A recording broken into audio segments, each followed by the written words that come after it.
At 9:27 a.m. on the 24th of March, 2015, a plane got in contact with the Marseille en route control center. It was an Airbus A320-211 operated by Germanwings, headed from Barcelona to Dusseldorf. Everything seemed normal. The captain read back the air traffic controller's clearance at 9:30, allowing him to fly to an en route waypoint. Only a few minutes later, something was off. The control center in Marseille saw that the altitude for the aircraft was around 30,000 feet, almost 2,000 feet lower than the original cruise altitude, and declining. Marseille contacted the plane and asked what altitude the plane was cleared for, but they received no response at all. Over the next 30 seconds, Marseille tried to contact the flight crew 2 more times. No answer. At 9:34, the control center tried a different frequency, but again, no response. From 9:35 until 9:39, the Marseille control center tried to contact the flight crew multiple times over different frequencies. An air traffic controller from the French air defense system also tried, as well as another aircraft. But each time, no response from Germanwings Flight 9525. At 9:40, radar contact was lost. The French air traffic controllers triggered a distress phase, declaring that the aircraft and its occupants were in imminent danger and required immediate assistance.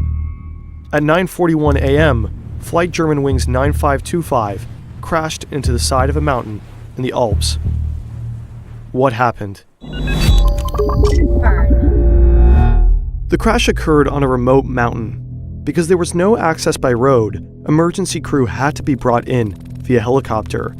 The plane was completely destroyed, the debris field vast, but the pieces of the craft small. The cockpit voice and flight recorder were found in the same week, although they were both severely damaged.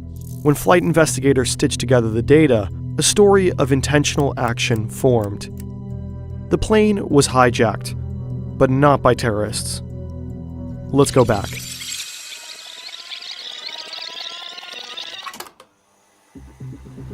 After the aircraft leveled off at its cruise altitude, the captain left the cockpit to go to the bathroom at 9:30. While he was in the bathroom, the plane was almost immediately set for a different altitude in the cockpit. At 9:34, the captain came back and requested access, but he got none. The door was locked. As he stood in front of that cockpit door, the captain began to understand. The co-pilot had hijacked the plane, and he had no way of getting in.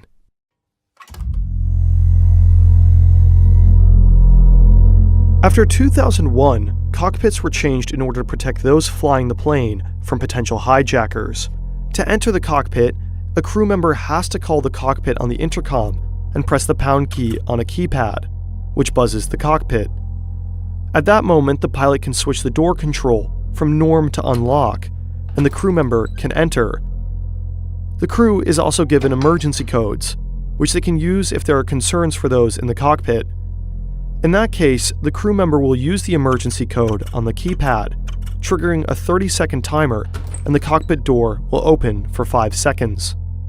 However, there are situations where those in the cockpit want to override the access by the crew, like during a hijacking. In that situation, the pilots can switch the door control to lock, overriding all emergency access. And it's that mechanism that the co-pilot used to permanently lock access to the cockpit while the plane began to descend. The captain was locked out of the cockpit without any control. At 9:39, the cockpit voice recorder picked up violent blows on the cockpit door. The captain had repeatedly tried breaking in to gain access, but the cockpit door was reinforced. Made to withstand armed hijackers, the captain stood little chance.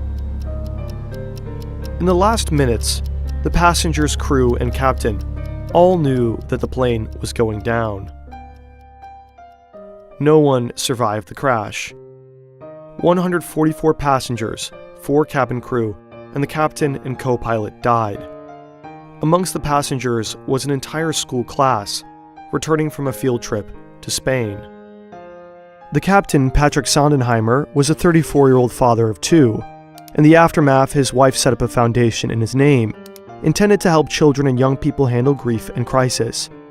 He had thousands of total flight hours, and his last moments were dedicated to trying to save the plane and passengers.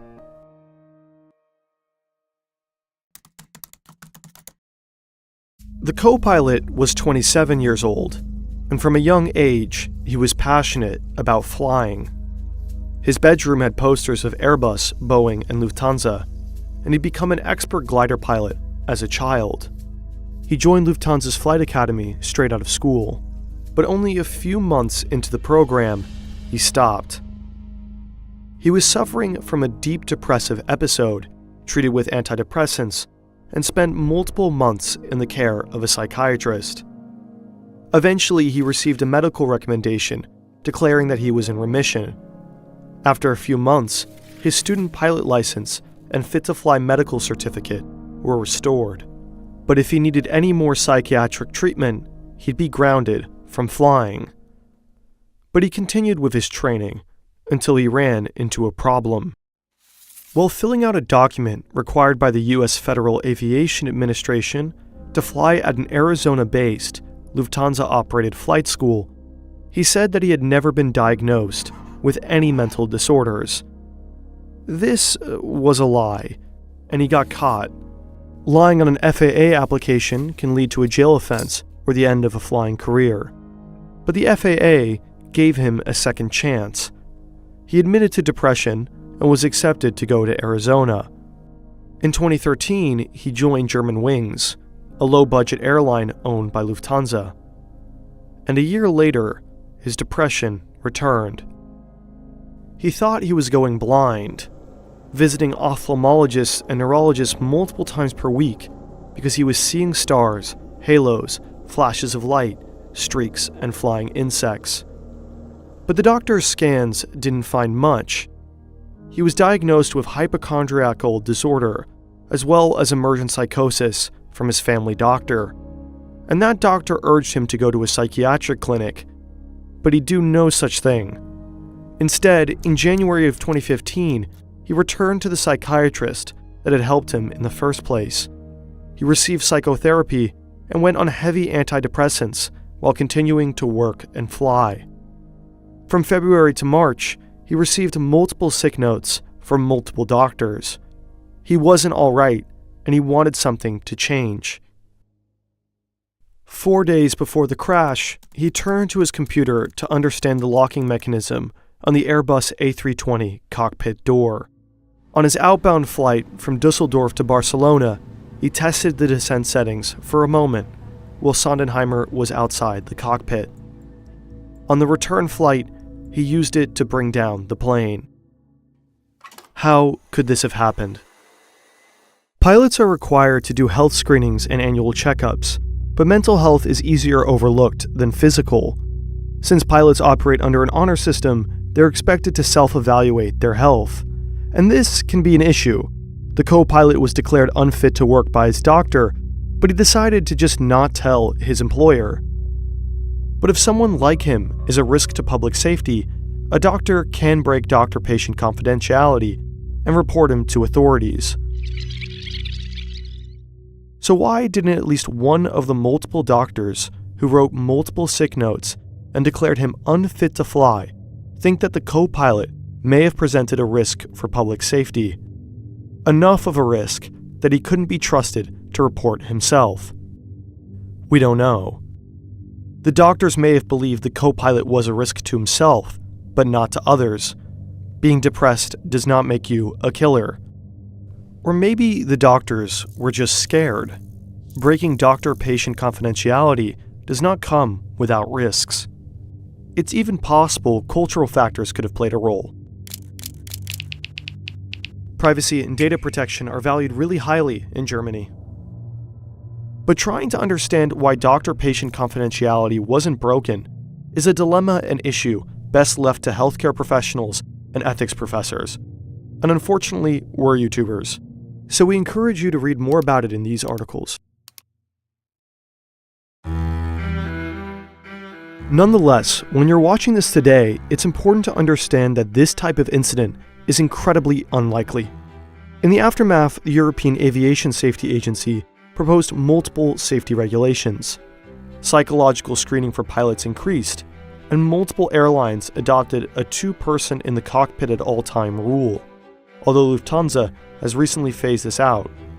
In 2015, Germanwings was rebranded to Eurowings. The decision was made prior to the crash. In the end, Lufthansa compensated the families of the victims, but there are questions about whether it was enough. The families have faced losses that no money could ever heal.